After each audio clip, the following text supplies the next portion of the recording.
Welcome to the webinar. This webinar is part of Problem Gambling Services at Recovery Resources. We are excited to offer this training opportunity. At Recovery Resources, we help people triumph over mental illness, alcoholism, drug, and other addictions. Our service ranges from mental health and addiction prevention and treatment to services to support individuals in recovery, such as housing and employment. We offer services to employers through our Employee Assistance Program, and finally, offer training and education similar to this webinar.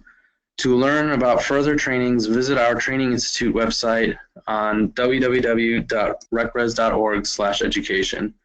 We offer a variety of clinical and non-clinical trainings.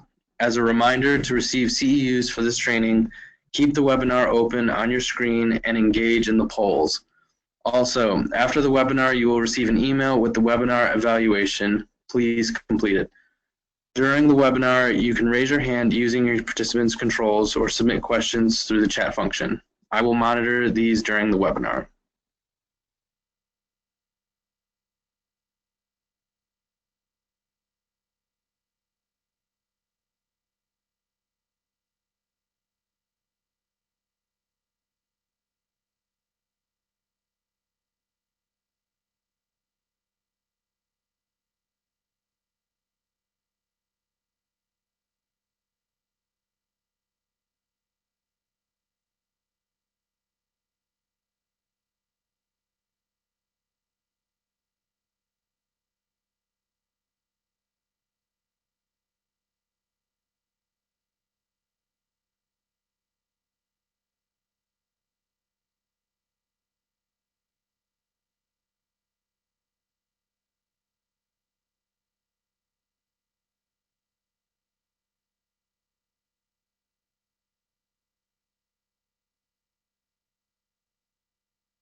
Excuse us for a moment, we're having trouble with the audio.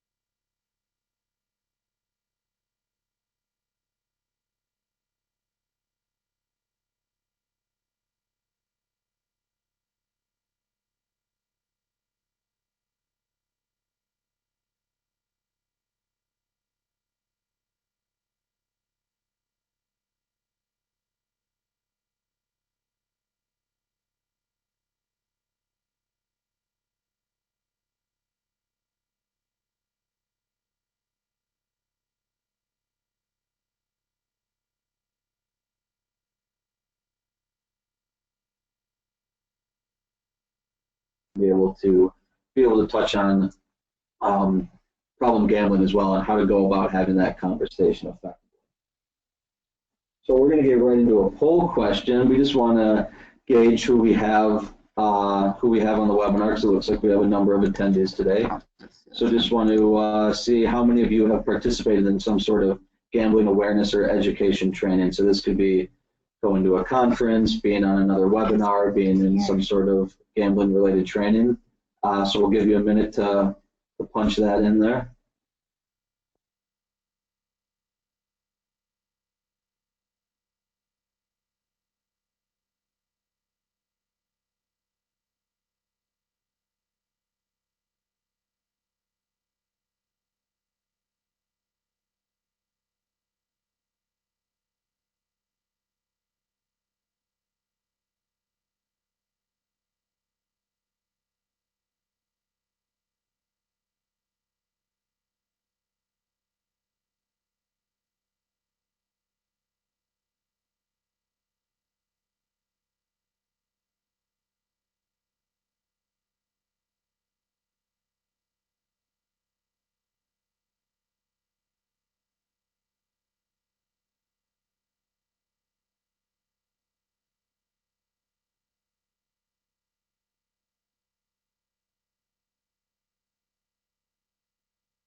All right, we're back on track. We have a popularity and normalization of illegal forms. So when we think about things like sports gambling, very popular. You could go just sign on to ESPN.com, and you're going to see sports spreads and numbers and betting lines. So it's very, very normalized. Accessibility, again, I mentioned the 48 states have some form of legalized gambling. Big expansion. Technology, we're able to gamble on our laptops and our cell phones, our smartphones especially. And we're going to get into gambling expansion a little later. And then the acceptability of it, it's more normal, more acceptable than something like drugs and alcohol. You have things like church bingo, 50-50 raffles at high school football games, charities and fundraisers use gambling as a way to create funds. So we have these three A's, I call them: availability, accessibility, and acceptability, that are all increasing.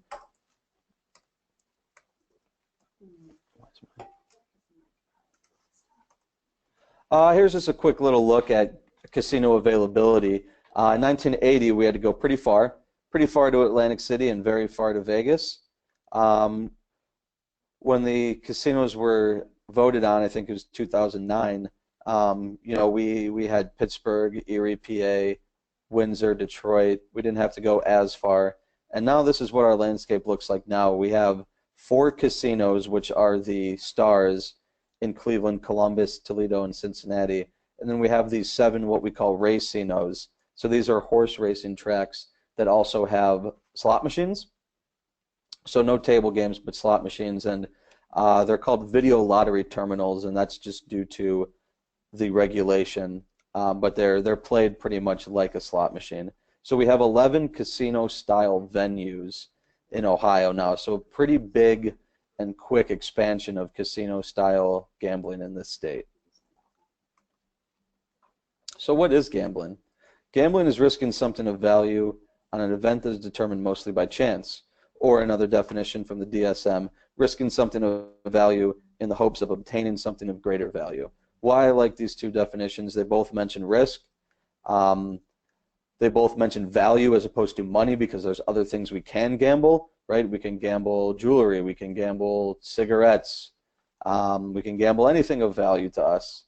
And then the one mentions chance, the other one mentions hope, so there's some sort of chance involved.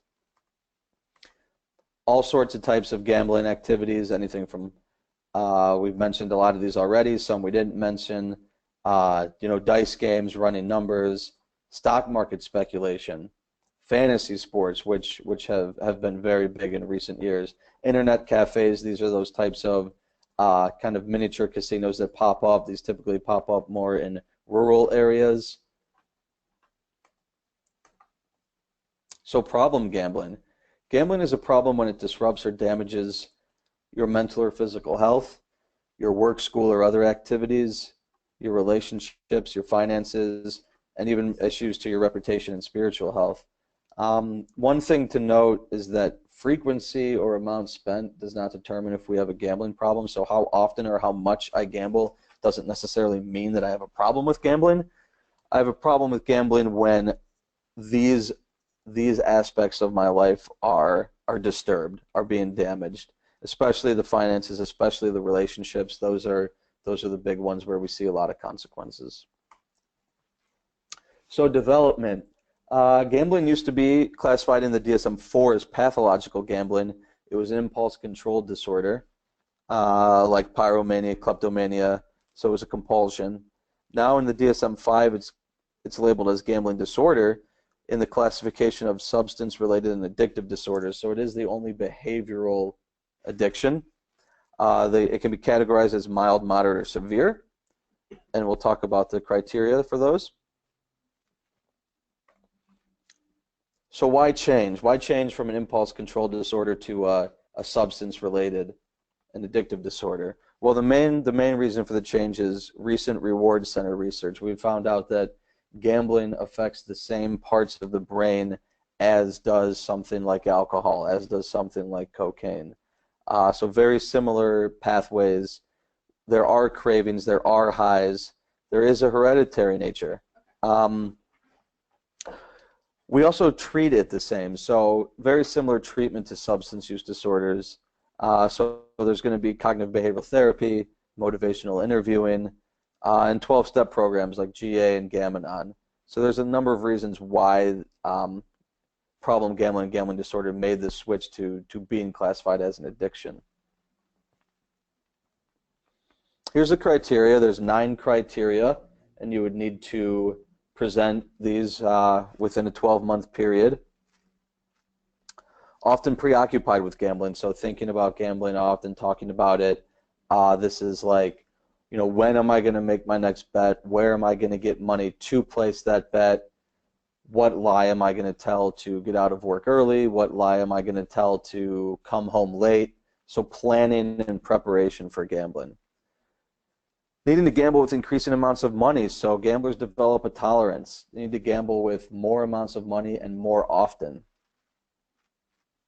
Repeated unsuccessful efforts to control, cut back, or quit, so we have a loss of control. Restless or irritable when attempting to cut down, so gamblers even develop withdrawal symptoms. Other withdrawal symptoms are sleep disturbances, headache, nausea, shaking. Gambling when distressed. Chasing losses, so this is going back the next day to win back lost money. This is very problematic, a big snowball effect. If I lose $100 and I go back the next day to win that 100 back and I lose another 100, now I'm down 2, then 4, then 8. So a big snowball in financial consequences when it comes to the chasing that gamblers do and get involved in. Lying to conceal the extent or involvement of gambling. Jeopardizing significant relationships or opportunities, and relying on others to relieve financial burdens. So those are your 9. And in the DSM-4 there was a 10th criteria, committing illegal acts. That's been taken out. Just didn't improve the specificity of the diagnosis. I mean, somebody could be a severe gambling addict and never commit an illegal act, or someone could not be a problem gambler but commit a gambling-related act. So it's just was taken out to improve the diagnosis. Types of gamblers. I wanted to briefly talk about the old language because this is still used. You still hear these words. An action or classic gambler. This person's typically male. Not to say that females don't action or classic gamble, but typically male, doing things like sports betting, card and table games, roulette. Then there was the escape relief gambler, typically female, but again, not solely. These are more gambling types like slot machines, raffles, bingos, lotteries. This is where we are at now. What we call the pathways model. So there's 3 pathways that gamblers can go through. The first is the behaviorally conditioned gambler. This person gambles because gambling is fun, because gambling's available. They continue to gamble because gambling can be addictive, because of the, I guess the bells and whistles is what we can call it. They're typically convinced they have a system. They have a high illusion of control, thinking they can control the games that they play, along with having a lot of gambling fallacies, some superstitions, erroneous beliefs, and we'll talk about those a little later. The second pathway is the emotionally vulnerable gambler. This person, typically driven by a past trauma, may be gambling to escape. They have high levels of depression, poor coping skills. Alexithymia is a condition where these individuals can't outwardly express in words how they're feeling, so they have trouble kind of processing their thoughts of anger or sadness or joy or happiness, and they have trouble expressing how they're feeling. The third pathway is the antisocial impulsive gambler. This person, high depression, high impulsivity, high sensation seeking. They also typically have a past trauma. They also have high comorbidity with substance use. So kind of looking at how the pathways pan out. Again, the pathway 1, there's an absence of premorbid psychopathology. So this person, again, is gambling because gambling's available. We have the increased 3As in availability, accessibility, acceptability. And as they gamble, they develop this classic and operant conditioning, right, to the arousals, the excitement of, for instance, being inside a casino, the bells and whistles that go along with it. As they gamble, they get these irrational beliefs and the habituation, and then as losing occurs, the chasing builds up, and then that's where we get into problem gambling. The second pathway, the emotionally vulnerable, again, gambling because it's available, but this person has a past trauma, some life stresses. They may have some anxiety and depression due to that, using gambling as an escape. Then the third pathway, the antisocial impulsive. So again, it's available. Maybe there's a past trauma, but this person also has impulsivity on top of it. They may have some ADHD, some other impulsive traits, antisocial. But again, there's going to be high substance use in this pathway. And they're also going to talk about being impulsive in all other parts of life. So not just impulsive with gambling. This person's going to have had a lot of relationships. They're going to have had a lot of jobs, a lot of career changes. So maybe a job for 6 months, then 8 months, then another one for 6 months, then one for 10 months. So impulsivity in all aspects of life. And then they go through the rest of the map there. So some risks and predictors. At-risk populations, there's quite a few of them, but ones we try to focus on. 18 to 24-year-olds are a big group. Maybe these individuals are out on their own for the first time, independent. Maybe they have a job for the first time, some extra money. Still impulsive, being still kind of in young adulthood. A lot of games are targeted towards this population as well. Older adults, so we have life transitions, end of career, loss of loved one, loss of spouses, friends, maybe no longer being able to be active in certain hobbies and activities they once enjoyed.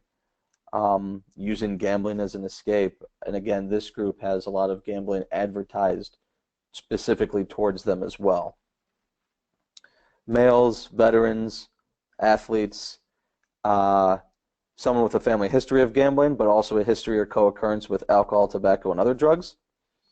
People in recovery. Gambling can be a huge barrier to recovery. People in recovery from substances typically have more time on their hands, more money on their hands from no longer using, so gambling can be certainly an activity to spend time and money. Some people falsely believe that gambling can be a distraction from substance use, which unfortunately these go hand in hand, so a big barrier to recovery. Individuals with mental illness, and we'll touch on that a little later.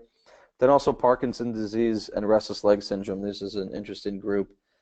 Due to the medications that these individuals take, gambling or other compulsive behaviors such as hypersexuality, compulsive shopping, compulsive eating can all come on. So working with the caretakers of these individuals is important to make them aware that that's a potential side effect of their medications.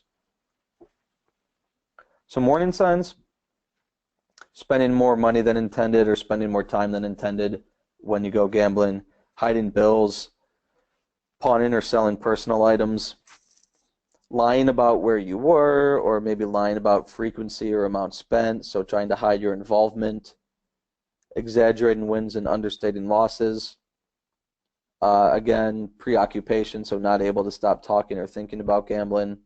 A big one is replacing old hobbies, activities, replacing time with family and friends with gambling. Extreme agitation when asked about gambling. Some predictors.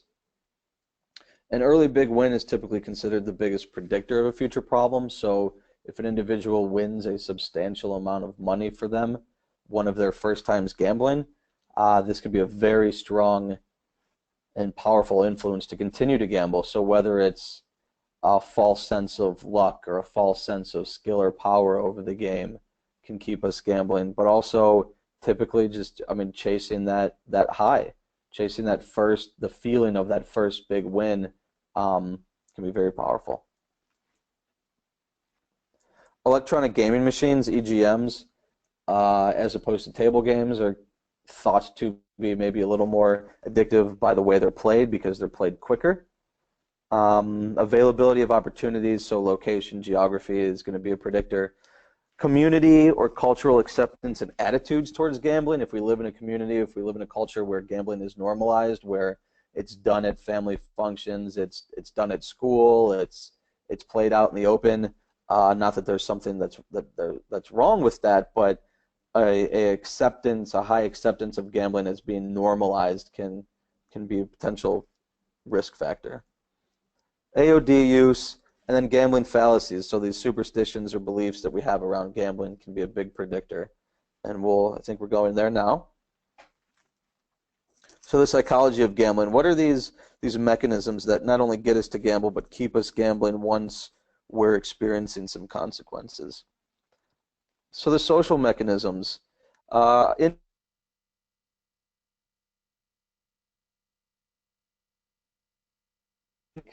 design of casinos, right? The windy hallways to get you to walk through all the way to the back, passing bars, passing ATMs. The use of red. Red's very activating to the brain, so red carpets, red bar stools, red lights. No clocks or no windows, so not being able to tell how long we've been playing. A lot of different little strategies. Keeping the temperature at the perfect temperature, the sense that casinos use. And then obviously comps and players clubs, right? So the more we spend, the more we're going to get. And mailings. So if you win in a casino and the casino gets your email address, your address, getting coupons sent to you, getting, hey, we know your birthday's next week. So it's personalized, which can be, for some individuals, hard to resist. These cognitive mechanisms are the kind of little tricks our brain plays on us while we're gambling. The distortion of currency. So during gambling, money loses its economic value. We don't play. I was just doing a training yesterday with probation officers at the Cleveland Municipal Court, and one person mentioned, we don't gamble with money, and we kind of had a discussion about that. And yeah, if we walk into a casino, the last thing you're going to be gambling with is money. You turn your money into chips, or you turn your money into credits on a machine. So they take the money out of the equation, right? So it kind of distorts our symbolism of money. So we get these plastic or clay chips, or we get credits in a slot machine. So if I put $100 into a slot machine, it doesn't tell me I have $100. It tells me I have 10,000 credits. So I'm not betting $10 per spin. I'm betting 100 credits per spin. That kind of makes it feel like monopoly money. It makes it feel a little fake. It makes it feel like we've already lost it. So we're going to be a little more risky. We're going to be a little more liberal with this. So kind of taking money out of the equation can be a powerful thing.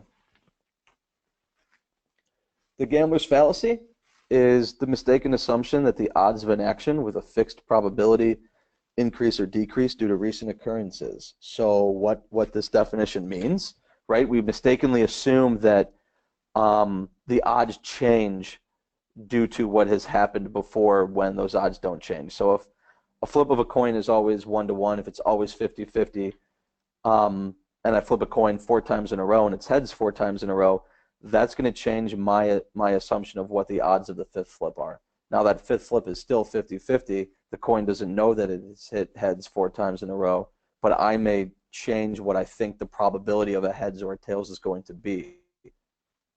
Why that's important is in games that have fixed probabilities, games like roulette, people will stand around the table and make bets. So they're making bets with their money, well, with their chips, on false patterns, on false assumptions that they think odds are changing based on where the ball has recently landed. So again, that can be very problematic when these mistaken assumptions are costing us money. Illusion of control. So sometimes people have this feeling that they can control things that they cannot. This happens a lot with craps players or touch players who throw the die in a craps game. A lot of these individuals think that they can control the outcome of the die or what number is going to come up. So a roll of a die, of course, is not controllable, but individuals think they can control that, and those individuals typically bet more money. So that's problematic. And when we win, we attribute our winning to a sense of skill or power over the game, whether this is, we know how to throw a die, or if we're playing a game like poker, we know what cards are coming up. So we attribute our winning to a sense of skill, but we don't do that when it comes to losing. We don't say, oh, maybe our system or maybe our skill isn't working. When we lose, we just say it was bad luck or someone else affected my system. So that we're very biased evaluation there. And then also weighing losses and promotions is a biased evaluation. So we may lose $1,000 playing blackjack, but we receive 2 buffet coupons that are $25 each, so they total $50. The person, a problem gambler may say, oh, well, I gambled and I got two free buffets. They don't consider that they're still down $950. So they kind of weigh off those losses with the promotions. Near miss. This is a very powerful thing. So our brain regulates a near miss the same way it does a win. So a near miss is when we nearly miss, when we almost win. So like those images show, jackpot, jackpot, blank, or 7-7 bar with the jackpot and the 7 showing underneath. This is a near miss. These are designed into games. Our brain registers these. We get the same amount of dopamine release into our pleasure center as when we win. That's super problematic, right? Because we can become addicted to the feeling of losing, because this is a loss, yet it kind of looks like a win, but to our brain it feels like a win because it is exciting, it is kind of on the edge of your seat, it is rewarding biologically, so that's extremely problematic. And cognitive regret sets in when we walk away from one of these near misses on our way home, laying in bed, at work the next day. We may be thinking about that. Oh, I almost won. What if I would have played one more time? So that gets us to go back. That initiates some chasing. And the biological mechanisms, again, this was the big reason why pathological gambling as an impulse control disorder became gambling disorder as a substance use and related addiction, because of this reward circuit research. The nucleus accumbens, the amygdala, the hippocampus, all these parts of the brain that are involved and activated in when we use something like alcohol, methamphetamine, cocaine, are involved with gambling. Even though we are not injecting or ingesting something into our bodies, our brain chemistry is changed. We have that new and controlled release of dopamine, a massive dopamine dump when we get a near miss, just like if we won a jackpot. So we get that conditioned response to these near misses. So even though we're losing money, it still feels good. That's what keeps us coming back for more.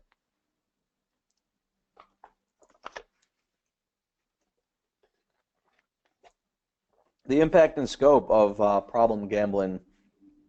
So Ohio has an estimated 170,000 disordered gamblers. Their average debt's about $13,000, but some can be as much as $50,000, $70,000, $90,000. So if you take that debt, we're looking at about a $2.2 billion annual gambling debt per se in Ohio. Some related social costs: divorce, bankruptcy, loss of productivity, crime, suicide, intimate partner violence, alcohol, tobacco, and other drug use. High correlation with domestic violence and gambling. It's kind of twofold on both ends. Someone could have violence perpetrated on them due to gambling losses, but also individuals of domestic violence can seek solace in gambling. It can be an escape from violence. It can be an escape from all of the emotions that come with that. Relating it to casinos, casinos are open 24/7. They're safe. They're social. They have food. They have alcohol, right? So someone can seek solace there as a victim of domestic violence. So it can kind of go both ways. Other related healthcare costs, high correlations with depression, anxiety, stress, obesity, heart disease, and ER visits. The scope. So our kind of scope of gambling is changing a little bit. Speed of play is increasing. A lot of people are moving from table games to machine gaming. Our racinos, all 7 of our racinos can hold up to and are permitted to hold up to 2,500 lottery terminals. The majority of them hold more, about 14, 15, 1,600, but they do have the availability for 2,500. People are going there and people are playing machines. Why is that? Machines are, you can play in isolation. You can play at your own pace. Maybe if someone isn't completely comfortable with the rules and all the nuances that go with gambling, you can learn that on a machine as opposed to having to know everything and playing it in a correct way at a table, so there's a little less pressure. But this can be more risky then because you're playing at a faster pace.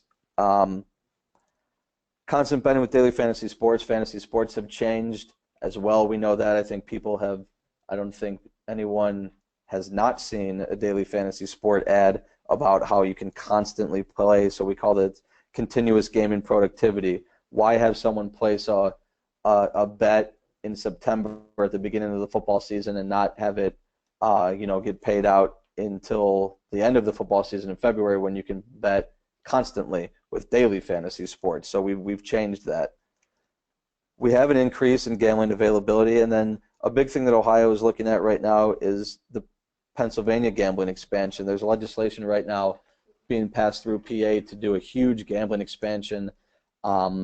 Everything from iLottery, so playing lottery on your smartphones, to slot machines in bars and airports, to fantasy football in casinos. So this is going to have a major effect on the individuals, at least on the eastern side of Ohio, that are going to be able to jump over to PA to do certain types of gambling that they are not able to do here.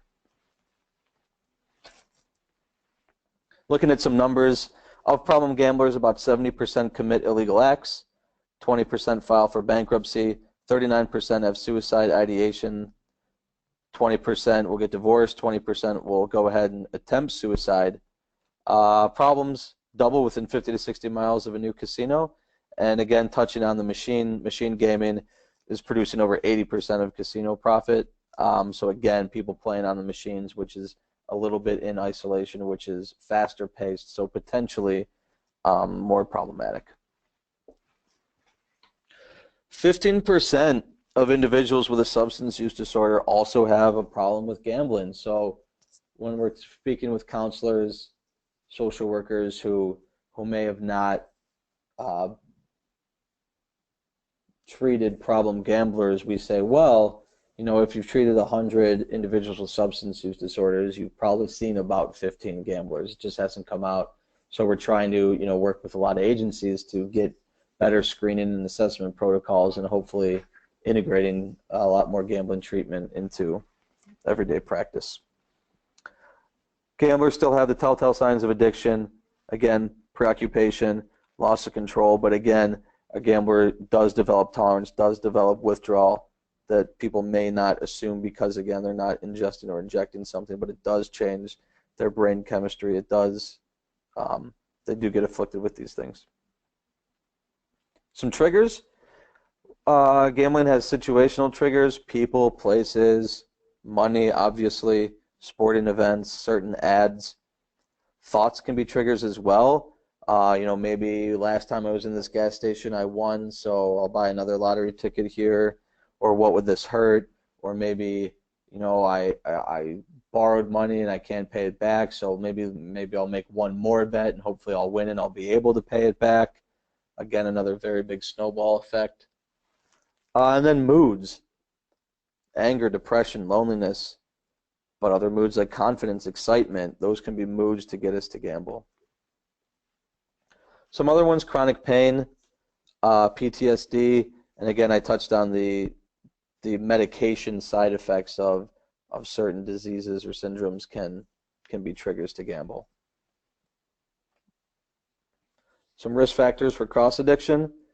Gambling can be falsely seen as less harmful to the body, mind, family, less harmful to the community. It can be seen as a distraction from using substances. So we have a lot of people that do this swapping of addictions from alcohol or drugs to gambling, and really don't realize it until it's well and deep. There are some differences, though. We talked a lot about the similarities. There are some differences. So gambling is not easily detected.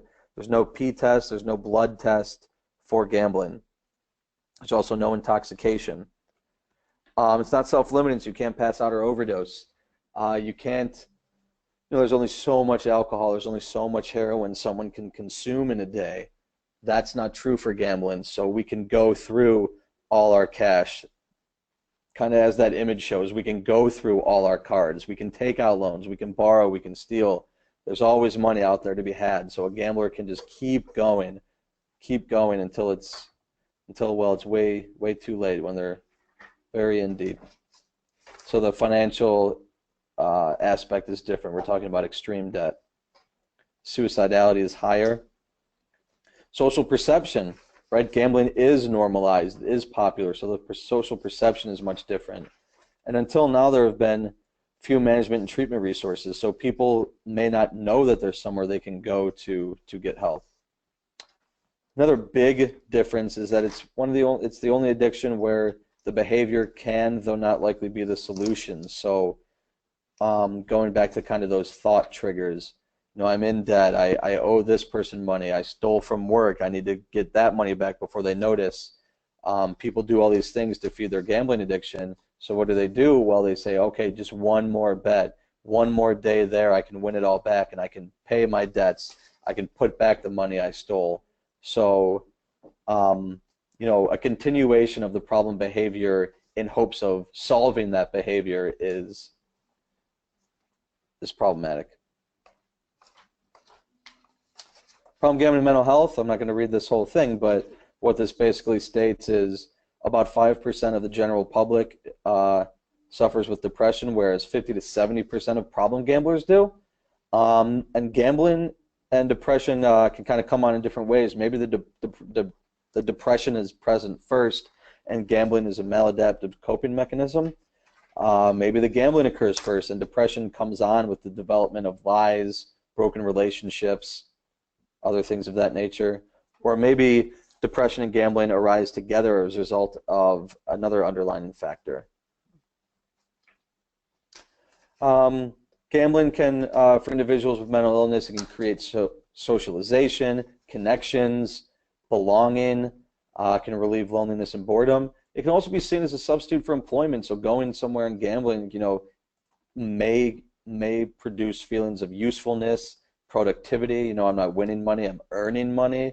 So that can be something for those individuals. We've discussed the gambling and suicide high correlation. So moving to some screening and assessment. I think that's supposed to say 2. Sorry about that. But going to a poll question. Does your agency or organization provide treatment for individuals with gambling disorder? Give people a minute to answer that. So, do they do screening? Do they do some assessments? Are there gambling questions in your assessment? Are there individuals at the agency who are credentialed to treat problem gambling? Any of that stuff?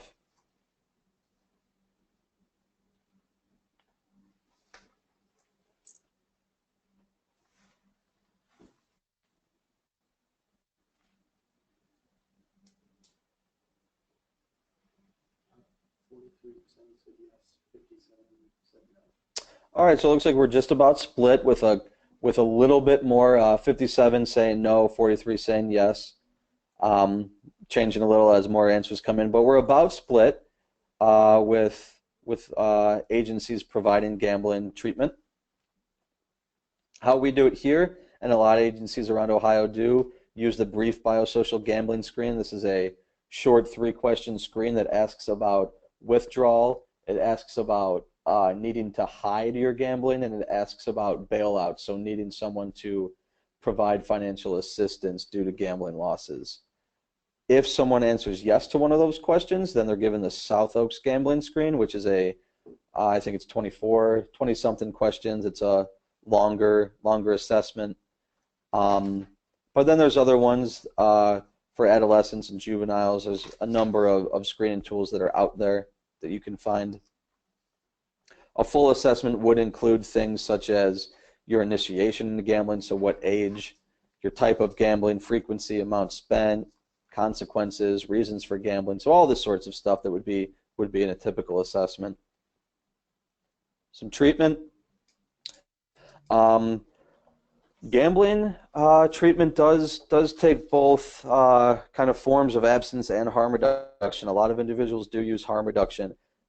They believe and do successfully change their gambling behaviors to betting less amounts of money, engaging in gambling less often, and can go to more of a social type of gambling. So a lot of people are able to successfully use harm reduction. But again, on the other side of the coin, a lot of people do abstinence as well.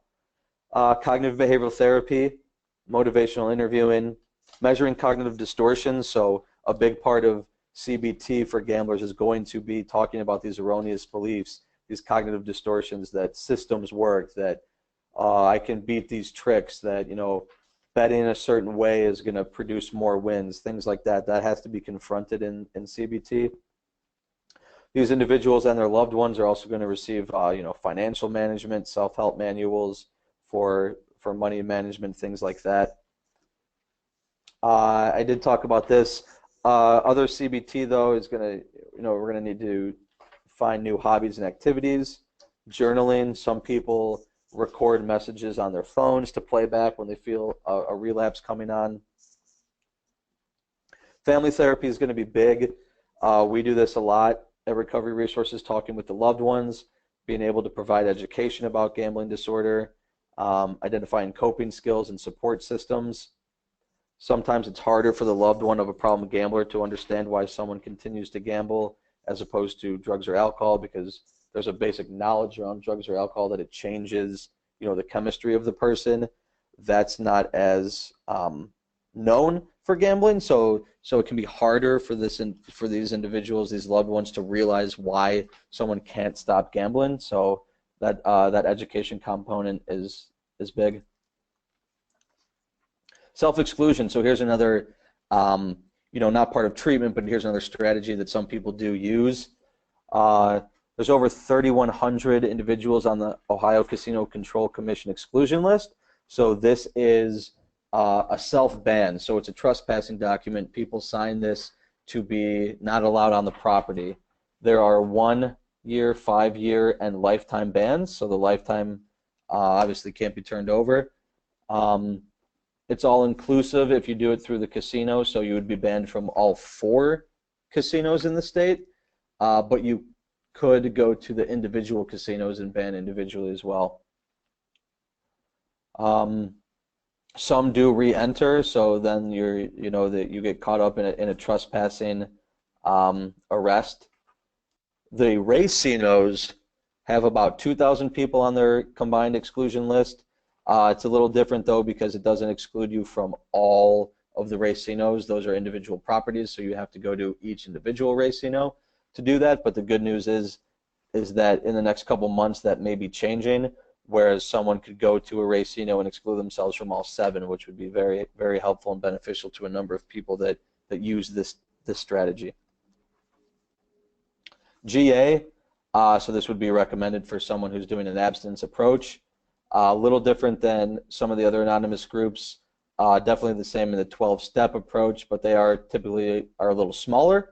There's less sponsors, and these GAs are typically male-dominated, middle-age dominated, and the types of gambling, cards, horses, sports betting. Hopefully, that arena will be changing, but that's kind of what GA looks like now. Gam-Anon, we partner with a number of individuals in Gam-Anon that describe it as being extremely beneficial to themselves. How to have the conversation. So let's get into that. What if you were having a conversation with somebody? What don't they know about gambling? What don't they know about problem gambling? What messages will stick? What are they going to remember? I think a big important thing is debunking myths and promoting truths and facts about gambling. I like to describe it as a public health concern because it does affect a large number of people, but also their loved ones, their communities. It affects all aspects of health, so it affects my physical, social, mental health, and my emotional health. It affects all aspects of my life, my family, my work, my finances, my reputation. Gambling disorder does not discriminate, so all races, ethnicities, genders, age groups, all can be affected with gambling disorder. And also important, any type of gambling can lead to a problem. So lottery, sports betting, casino gambling, bingo, any type of gambling can lead to a problem. But gambling disorder and problem gambling is preventable. We can educate people about how to keep gambling safe if they choose to do so. We can identify it, and it is treatable. People do recover. Some resources. The last poll question. Just curious if anybody's seen a gambling advertisement recently, whether it's you saw a commercial on TV, saw a billboard on any of our highways, maybe heard a radio ad.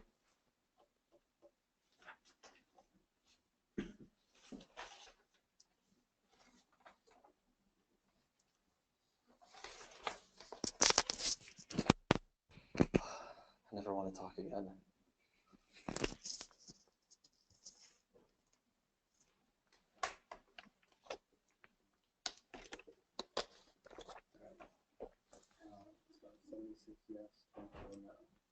All right, the majority of people said they have seen some sort of gambling advertisement. There's a lot on 90, Interstate 90. There's a lot in the downtown area. If you had seen those ads, hopefully you would have seen or heard that number at the bottom, the Ohio Problem Gambling Helpline, 1-800-589-9966. It's a very good helpline. It's state-run. It's actually out of Cleveland, but that number doesn't change throughout the state. What you would do, or what the person would do, is mention where they were, and then they would get resources in their area. Some further resources. Hopefully, people have seen the 95% campaign. This also has radio ads and commercials, and it has billboards and other type of media. So this is the statewide campaign through the Ohio Mental Health and Addiction Services. What we found out is that about 95% of people who choose to gamble can do so responsibly. So we took this kind of positive approach. Hey, if you choose to gamble, be in the 95%. Keep gambling safe and fun. Pay your bills first. Set a dollar limit and stick to it. Bring a buddy with you who can kind of watch your gambling. All these different types of, don't borrow to gamble. Don't replace old hobbies or activities with gambling. So it's a really positive message. You can go to bethe95percent.org and look at a lot of information they have, a lot of literature. They have a lot of free materials you can take. CPGC, that's the Cuyahoga Problem Gambling Coalition. So that's a great coalition. If you find more interest in this, you can contact the numbers on the webinar or go to recres.org and get more information on the coalition. We do a lot of great work around the Cuyahoga County area, but also in some other counties. NCPG, the National Council on Problem Gambling, has a lot of information.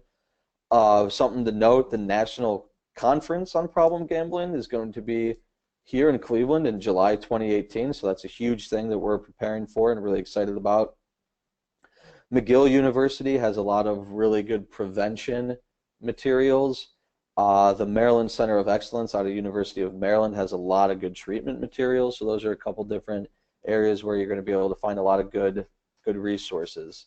And definitely use recovery resources as an asset. Go to our website. You could call the gambling department. Happy to talk further. We'll end with there is help. If you or someone you know is dealing with a gambling problem, Recovery Resources offers free of charge gambling services. So intake, assessment, treatment, group counseling, it's all free of charge. And it's also free of charge to the loved ones of problem gamblers. So if you know someone whose spouse, child, parent, sibling is a problem gambler, have them get in touch with us. We have a number of free resources, free counseling for them that we've been told from individuals who have taken advantage of it that it's very helpful to them. We can hook them up with Gam-Anon meetings. We can hook them up with other individuals who have loved ones that are problem gamblers. So that's something we like to harp on, because that's not as known that we have those resources for the loved ones. I think that's it. So if there's any questions, I think you can chat in or raise hands for questions, and I'll give that a minute. And if not, then I'll turn it over to my webinar support staff, Nabil, and he'll be able to remind you that to fill out your evaluations and your post-webinar questions, and that you'll get your certificate next week. It looks like we have any questions, because I'm a problem gambling expert, so everything you need to know has been covered. Clearly not. Join in on more of our webinars and more of our trainings to learn more information. I'm going to turn it over to Nabil. Muted. Thank you for participating. To receive CEUs, you will need to complete a post-test and evaluation. A score of 70% is needed to pass the post-test. The link to these will be sent 1 hour after the training. Once you complete the post-test and evaluation, your certificate will be sent in 5 business days. Again, please visit our website for further training opportunities and complete the evaluation to receive CEUs. If you have any other questions, please contact Ashley Hartman at ahartman@recres.org. Thank you.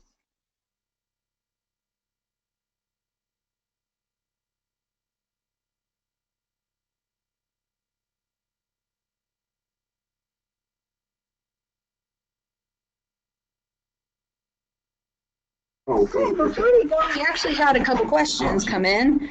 Can a person do a gambling internship at Recovery Resources? We do offer clinical internships, so if you're a clinician, and we have many of our interns, clinical interns, go through and become gambling counselors themselves. We also, in the department Mike and I are in, for prevention and treatment trainings, we are always looking for interns, so definitely contact me. Again, my contact's ahartman@recres.org. It should be on all of your emails regarding the webinar. And someone asked about a copy of the slides. We can go ahead and send those. We have to send them as PDF, but we can go ahead and send those along as well. With no other questions, we'll go ahead and end the webinar. Thank you.